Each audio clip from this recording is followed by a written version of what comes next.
Welcome to Carpool Conversations, where our goal is to help equip parents to have meaningful, Christ-centered conversations with their kids. I'm Amy Lowe. And I am Sara Jones, and today we are going to be talking about Sabbath. Finally. A topic I am very passionate about. Yes. That's what we're going to talk about today, Sara. And I'll just go ahead and tell you, maybe our listeners are on both ends of the spectrum. Yes. Are you on the Sara end or the Amy end? Here's where the Amy end is. Amy needs to be better at this. Okay. I am not the best at this. I want to get better. And I'm looking forward to learning from you, because this is something you were not good at and wanted to get better at and have. And you've spent a whole year focused on it intentionally, thinking about it and learned some things. And so that's where I am. Yes. I'm not going to be where you are tomorrow, but I can learn from you and learn from what you have learned and take some baby steps. Yeah. And that's what we're going to do today, because I am a big believer in practicing what we preach, and we talk about how we need rest and how we need renewal, and I don't do a good job of actually doing that. So I'm excited about diving into this and learning from you. Oh, okay. Well, buckle up, because it's so good. But also, just a backstory. A year ago, I made it my word for the year. Why? So I was either going to choose Sabbath, or Sabbath was going to choose me, in the form of just burnt out, weary, tired. I just felt that in my soul. And I knew that something had to change, but I wasn't really sure what. And it was the end of the summer where we, as a camp team, go and evaluate. And we hired a lady by the name of April. I don't know if you remember this, but she stood on stage at Kahata and she told us to close our eyes and open our hands like this. And she sang over us, because she's in ministry. I remember that, with a church in Atlanta. And she talked about the importance of finding a rhythm of Sabbath rest.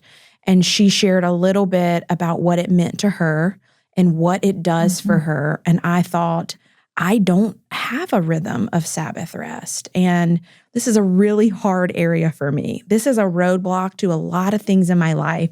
And so I am going to choose this as my word for the year. At our house, we all choose a different word, and we choose to focus on that word for the year. And mine was Sabbath. And I remember sharing it with my small group in my neighborhood, our Bible study at the time. And the couple that was leading the small group, a week later, in my mailbox was a book that she had read. And she was a missionary in Spain for a really long time. And it was something that she had done as well. She chose Sabbath. And she was like, you've got to read this book. I think it'll help you on your journey to finding what Sabbath could be for your family. And so I read the book. Forever changed my life. You're going to talk about the book in here, right? We are. Yeah. Great. Forever changed my life. I even gave it to a friend, my friend Mary Claire, and I said, please read this book. So she did. She said it changed her life too. So great. Love it. We're going to share some tips on what Sabbath could look like for your family. And it doesn't have to look like mine. I'll just say that. I used to work on the weekends, and so disconnecting on the weekends was not an option. So pick a time within your week that you can Sabbath and rest. And I don't know who doesn't want to be renewed. The world says time is money, but that's a lie. It is. Yeah. I would say my work week, the fruit is sweeter because of the rest. So we're going to be talking about rest. Amy, I would love to know, was this something that you did growing up in your household? No. Well, yes and no. Okay. So Sundays for us growing up, we for sure had a regular rhythm. Okay. Here's what it was. We went to Sunday school. We went to what I called big church. Then we went to my maternal grandparents' house for lunch. Okay. They had a big spread. It was so good. Yes. So much food. They were good cooks. Then we went home to chill, but not for super long, because then we had to be back at church for youth choir. Yeah. the other adults listening to this right now are giggling because they also were probably part of youth choir, but I know we don't do that much anymore, on Sunday evening. And then after that, we went to my paternal grandparents' house for dinner. So we saw all the grandparents. Yeah. We went to church, and we had a little bit of rest time in the middle. But it was so it was a full day, but it was really church heavy and family heavy, but maybe not rest heavy. I think I remember taking naps here and there, but what about you? Well, we did Friday night dinners a lot with another family, and I remember looking forward to it, knowing that it was Friday. We would say in our house, TGIF, and that was a thing. Yeah. And we would do dinners with them, and I just remember seeing like my parents, their shoulders kind of lowered. Mm. They weren't as hurried or rushed, but we never called it a Sabbath. And then we did something usually together as a family on Saturday, and then Sunday church, and then lunch with my grandmother who lived right up the street from us. And then I always hated it, but they would be like, let's take a nap, where it was like, I know I need a nap, but I don't want to do this. And I definitely don't want to think about Monday. They call it the Sunday scaries now, I think. Yeah. But we never called it a Sabbath, but it was definitely a less stressful environment in our home on the weekends. Yeah. Yeah. Well, like we normally do, Sarah, I think it's good for us to get our head wrapped around this topic so that we're on the same page. And so let's rewind and think about that word Sabbath, because we've already said it a lot, but let's talk about that word and where it comes from. And really, rest was modeled by God in the very beginning in Genesis. When you open up the Bible, it opens with a story of creation. Each day, God creating something and calling it good, and creating something and calling it good.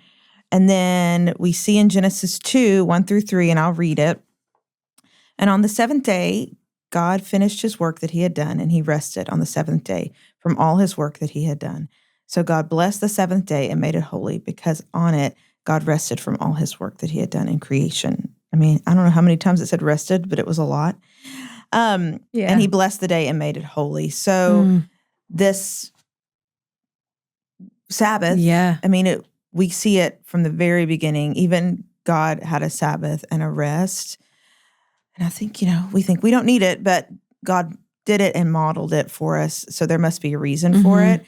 And so I think we sometimes get so busy moving forward that we don't take the time that we need to rest. So this word Sabbath comes from the Hebrew word Sabbath, Sabbath, which means rest. And I know that there are many books out there. You're going to talk about one. It's by Wayne Mueller. What's it called? Yes, it's called Sabbath. Sabbath. Yeah. And I think the subtitle, I see it here, Finding Rest, Renewal, and Delight in Our Busy Lives. And you gave us this quote, but I'm going to read it for us because I think I guess it's his definition of it. It is. And I think it's probably good for us to think about because it's probably very all-encompassing. So I'm going to read it for us, and then we'll talk about it. Sabbath is more than the absence of work. It is not just a day off when we catch up on television or errands. It is the presence of something that arises when we consecrate a period of time to listen to what is most deeply beautiful, nourishing, or true. It is time consecrated with our attention, our mindfulness, honoring those quiet forces of grace or spirit that sustain and heal us.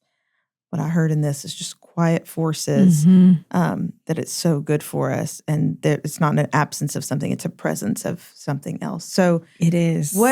Talk to us about why you love that definition. Why? I do. There's a lot of definitions in the book. Okay. And I think that when I thought of Sabbath originally, it was a list of rules of things I couldn't do. And what I have found on the other side of it, it is what is given in that moment, in that sanctuary of time, that I am focusing my mind on the quiet, what is beautiful, what is nourishing, the people in the room with me. I don't think humans were designed or made to be pinged all day long. For me, my phone is going off, text messages, emails, phone calls. I'm managing both of my kids' schedules, their extracurricular activities, their practices, my own workout class, my husband's schedule. Like it is a lot to balance and manage. And I can't imagine being at that pace all the time. And I was living at that pace all the time. But I love the definition because it is a time, it is a sanctuary of time where we're turning our attention away from the world and we're receiving a gift. And in the beginning, you read that when God, in the creation story, when God was creating, he was working, he rested, and he modeled that for us. And so much of what we're doing as parents, we are modeling to our families. And if he's our Heavenly Father, we should model him. Yeah. And I thought, I'm not doing that very well for my own self. And so, well, and Sara, we talk about intentionality a lot. I mean, that's really the reason why we do this podcast. We do. And what I heard in this and what I am hearing from you, and now I'm going to read the book. Yay. I'll just put it on my list. Okay. But is this beautiful pausing, because our kids grow up so fast, Sara, so fast. And we are so busy with so many things. And we're going to get to the end of it. I'm going to cry right now. We're going to get to the end of it and turn around and be like, we missed so much. Yeah. Because we didn't pause. Yeah. And this makes us pause. It does. Yeah. And I think once I experienced it, I could capture their little faces and I could listen better and I could be attentive.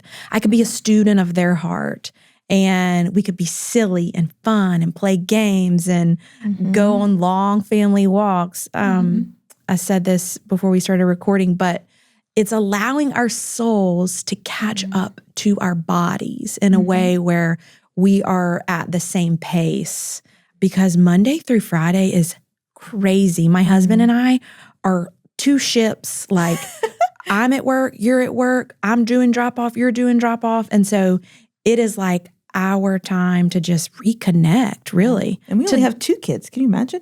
People are listening with more than 2. With a lot, actually. I hear from them. They have 4 and 5 and 7 kids. Yeah. It's a time to delight in what we've created, which is our children and our homes. And we're baking bread. Do you know the process of bread takes so long? Are you on the sourdough train? This is why I don't do it, Sara. Okay.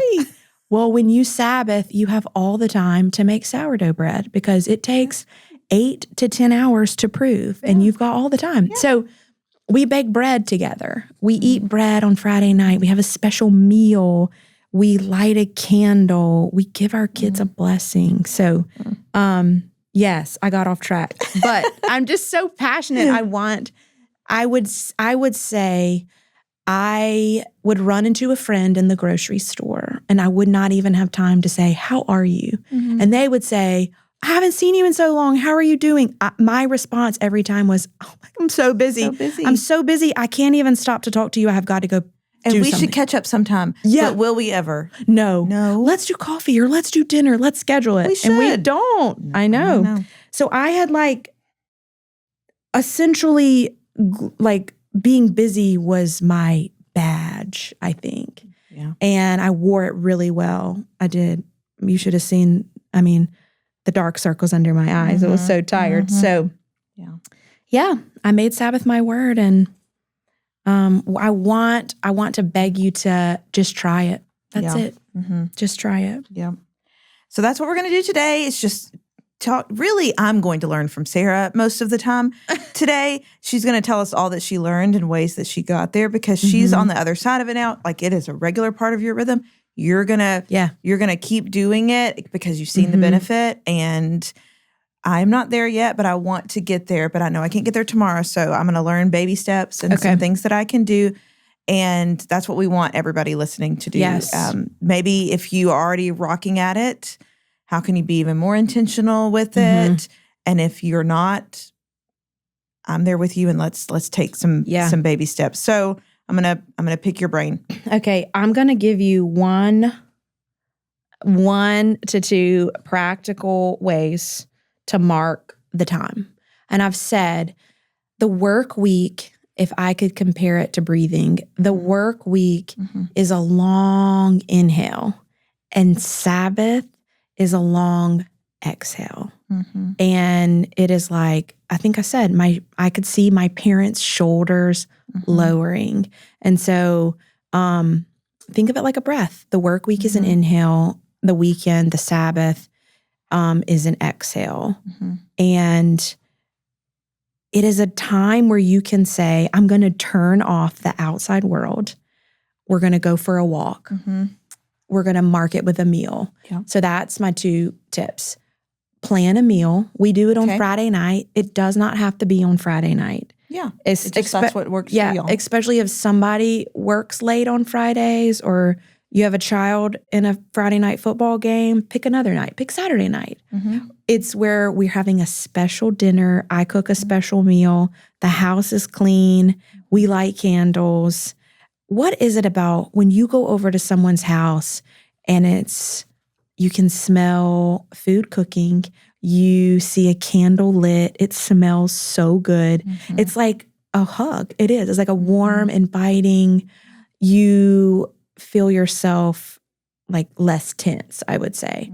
And so it just sets the environment. It sets the tone to enter into a time of like rest and focus. We cut our phones off. I do not check my email.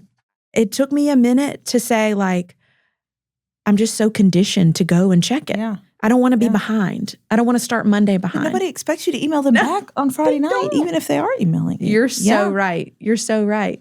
So cut off electronics. We have a meal. We light a candle. And you said if people need you, what if... So I think that's our concern sometimes. What if there's an emergency and somebody needs you? I let my parents know because they're out of state. We live in a different state than them. That if they have an emergency, they can reach out to Chase. Great. And let him know. Okay, great. He's ridiculously disciplined about cutting, not answering. But we also, for the longest time, this was the problem. I have FOMO and I don't want to miss out. And I don't want to say no to all the things. But once I was on the other side of what Sabbath gave me, I was saying yes to something better. I just didn't know what that was until I actually did it. And so, we cut off all the things and, soak them in. Okay, you talked about a blessing as a part of it? Blessing your children? And I know we've had podcasts on that. We have. And so we call out something we saw in our child that week. Like one thing. Yes, Sweet. one thing. And it's different every week. But you do one and Chase does one, so each child gets 2? Each child gets 2, okay. Yeah. And you know what's funny? When we first started this, we would speak a blessing over them, and their faces would light up with like, you think that about me? But it's because we're slower. In that moment, we can eat for 2 hours sitting at this table, We have nothing to rush to. We have no t-ball practice, no tennis that we have to jump up from the table. And so they know that and they feel that, but their faces change when we give them that blessing. And then slowly, they started calling things out in us. And so the fruits are sweet, I'll just say. And so there's even a poem in the book, Sabbath by Wayne Mueller, that I love, that we read a lot of times. And it talks about the farmer in the poem, the farmer, and he works and then he rests, and the plow is silent, and the tractor's away, and the garden tools are away. But it just talks about receiving the gift that God wants to bless you with and your family when you make this a focus and when you say yes to it. That's a delight. Tell me, Sara, did your kids... Was it weird for them at first when you started this? And then, so talk about that. And how do they feel now? It was. They were like, what is this?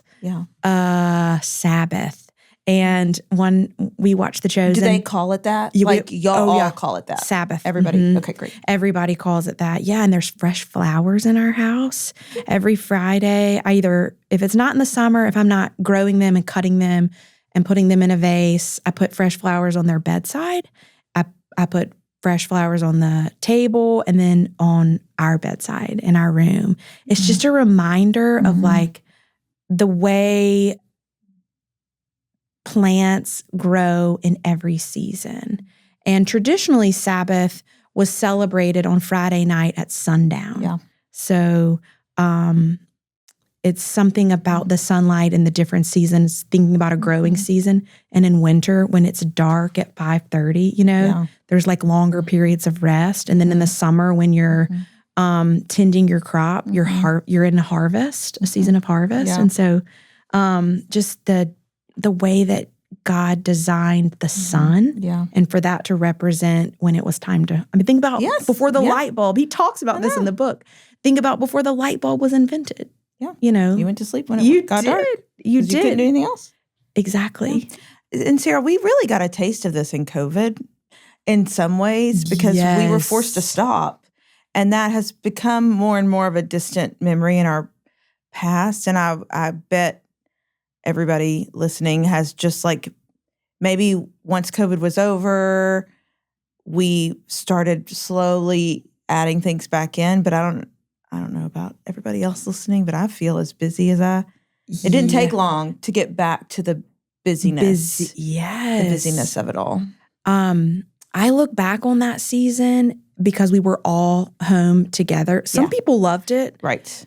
Some people hated it. Right. Some people loved it. I was one of the ones that loved it. Mm-hmm. I had a little baby, so I had lots of extra help, but I loved it because we walked twice a day as a family just to get out of the house because we were like, we've got to move our bodies. Yeah. But we walked at a slower pace. We did. We lived at a slower pace. Yeah. We were all together. We did lots of puzzles and things like that. Yeah. And games. And I think just remembering that is a good thing for us to be thinking about. It's like, okay, we got some benefits from that time together and that slowing, and maybe we've added too much to our plates back, and we need to. You know what I bumped up against when I started Sabbath was in the back of my mind was like, is this lazy?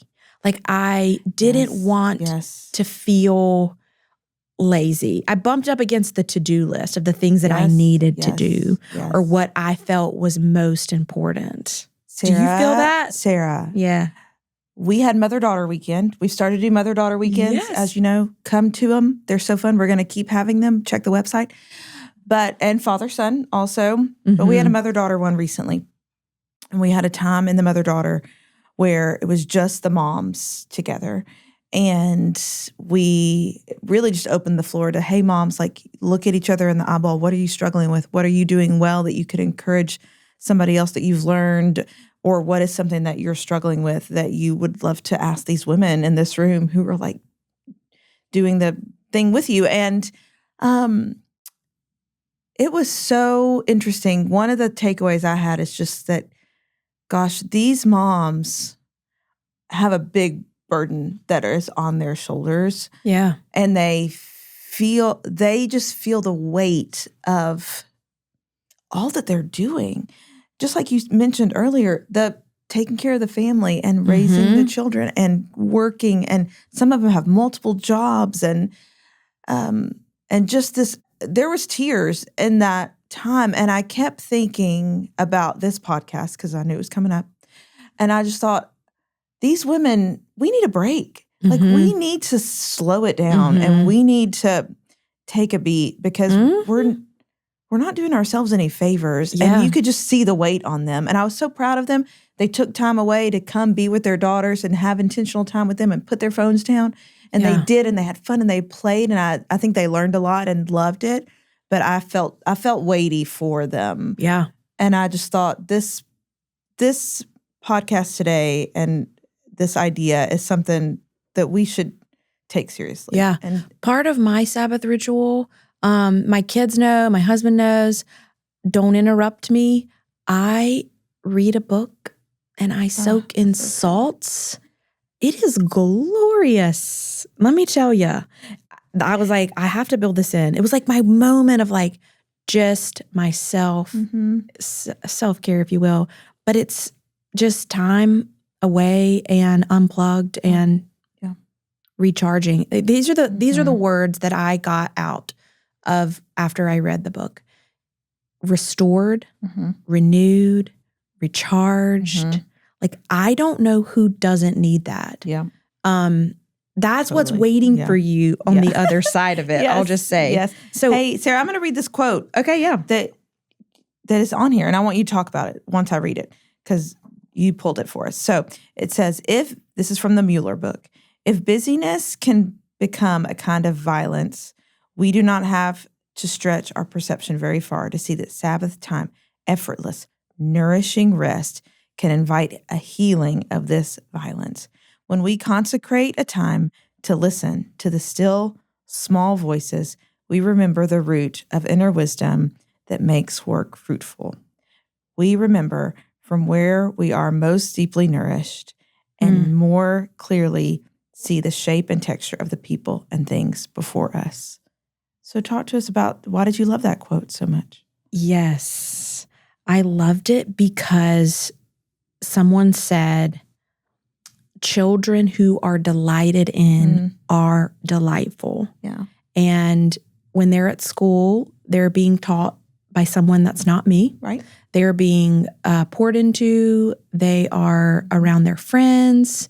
And there was just a really small window of time when we got home from the busyness of our day where we could really just speak life and truth over them. And see them. And see them. Yeah.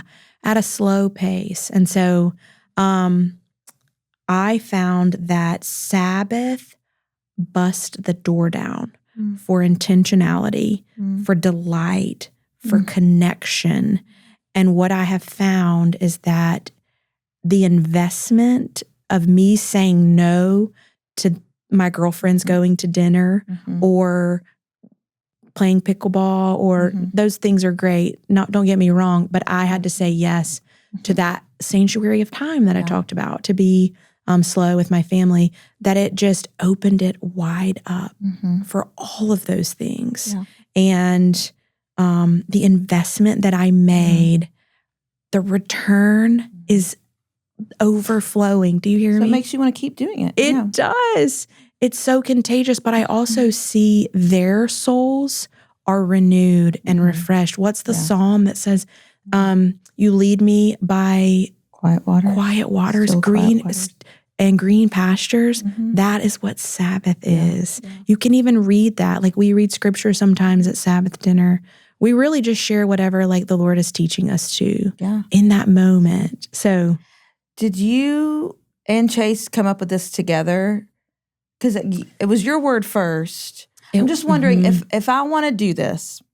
Yes. What would be some good, maybe baby steps or first steps? Obviously, I'm going to read the book. Okay. Step and I'm one. going to talk to my husband about it, but what else? Yeah. So he was like, I am unplugged all week from my phone because I'm counseling. I'm not on my phones. And so I'm really not all, like in the beginning, he was like, I don't need this, you do. Yeah. Exactly. That's exactly right. But it's been contagious to, hey, let's all join together and do this thing. So he was not necessarily, I am setting the stage. So I'm setting the environment. I'm making the meal. I'm cleaning the house. I'm preparing, I'm setting the table with our nice dishes. It was my word, and I'm creating the environment. Sally Clarkson's one of my favorites, but she talks about homemakers essentially, and like moms and women setting the tone for kids to grow and thrive and learn and be loved. And he received that, and he was like, "Oh yeah, okay, I'm for this. Let's do it." Yeah, and loves it. Yeah. I mean, I can't imagine.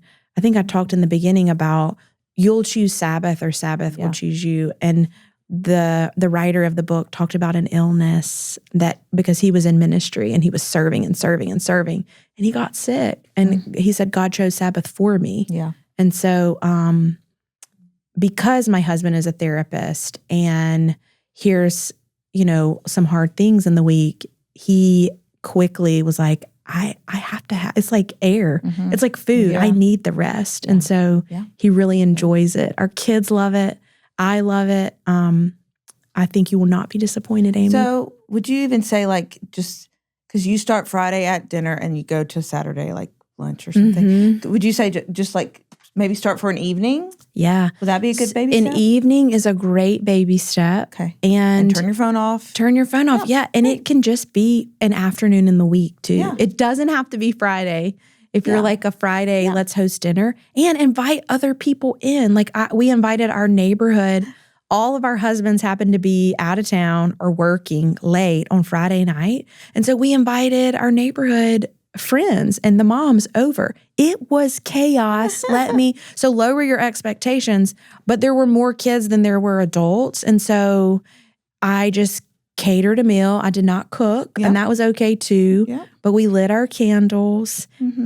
We said a prayer. Each child could say something. They could pray about something that was on their heart. It was sweet. It was. And then we made a cup of hot tea and went for a walk. Yeah. I know. Yeah. So invite other people in. That's another great first step. Even Sunday. Sunday could be your day where you disconnect. You go to church. Yep. Yeah. Okay, Sara, we're going to post in the show notes the link to the book. Okay. And then also y'all probably heard me talk about this before, but the Bible Project has lots of fun videos that we watch to help our kids understand different parts of Scripture, and it's illustrated. They're so good. And there's one on Sabbath, so I'm going to link that one. I learned some things on that video, and it's also fun to show your kids. So that could be something that you could do at some point just to introduce the topic, is to show that video and introduce it that way. Mm-hmm. But I'm about to close this up. Is there anything else you want to share, Sara? No. I think just if you try it for 1 month, that's a great start. Yeah. Just try it for 1 month and say no to the things and yes to rest. Mm-hmm. You will forever be changed. Yeah. And I think even if you have older kids, it's not too late. And I think invite them in to the process to say, hey, I think we all might need a little rest. And I think we all might need some time together and some time to disconnect. And we're going to try it and let them speak into it. Let them help figure out what that looks like for y'all and start trying it. And I bet it'll. Yeah. And finding, if you know what your kids are into, like hiking, our kids love to hike. Mm-hmm. That activity is a way for us to be outside. Yeah. We're together and we're hiking. Yeah. So totally. Yeah. Well, thank you, Sara, for bringing this up. Yes. I'm so glad we finally got to talk about it. Me too. And I'll keep you posted on how I'm doing. But we always end with a question so that we can talk about this at the dinner table or in the carpool line. And our question for today is, how can we use our Sundays to rest and refresh ourselves so that we are ready for the new week? How can we use our Sundays to rest and refresh ourselves so we are ready for the new week? And it'll be interesting to see what they say. And again, a good way to kind of bring that topic up so that you can start talking about it and come up with some ideas together. And we can't wait to see you next time. Thanks again for listening, parents. Y'all are doing great. We really appreciate you tuning in, and we'll look forward to seeing you in our next episode.